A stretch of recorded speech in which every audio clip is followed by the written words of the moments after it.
சின்ன வயசுலேருந்தே நான் பிரச்சனைகளை சந்தித்து பார்த்து வந்தேன் சார். நான் சின்ன வயசில் நான் எல்லா உதவிகளும் நான் பண்ணியிருக்கேன். எவ்வளோ பிரச்சனைகளை பார்த்துருக்கேன். என் குடும்பம் ரொம்ப பெருசு, 12 பேர். குடும்பத்தில் என்னென்ன பிரச்சனை வரும், அந்த பிரச்சனை எப்படி சாதிக்கணும். எங்கள் அப்பா இருக்கிற வரைக்கும் 4 பேருக்கு முடிஞ்சது, மீதி 8 பேருக்கு நான் தான் கல்யாணம் பண்ணி கொடுத்தேன், என்னுள் உள்பட. அந்த பிரச்சனைகளை நான் பார்த்துருக்கேன், பிரச்சனைகளை சந்திச்சிருக்கேன். இதுபோல் நடிகர் சங்க தலைவராக இருந்திருக்கிறேன், அதுலேயும் பிரச்சனைகளை பார்த்துருக்கேன், பிரச்சனைகளை சந்திச்சிருக்கிறேன். சினிமாவை பற்றி எல்லாமே எனக்கு தெரியும். ஏன்னா சினிமா என்பது ஒரு 4-5 பேர்த்துக்குள்ளே தான் இருக்குது. பெப்சி, டிஸ்ட்ரிபியூட்டர், ப்ரொடியூசர், தியேட்டருக்காரங்க, நடிகர் சங்கம், இந்த 5க்குள்ளே தான்.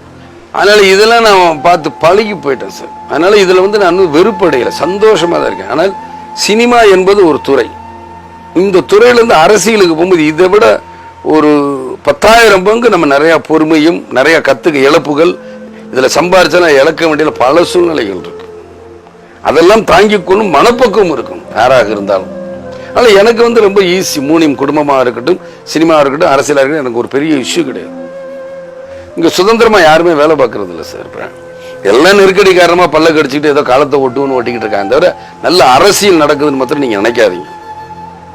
ஒரு பத்திரிகை என்பது அவங்க நடக்கிற குற்றங்களை சுட்டி காட்டணும்.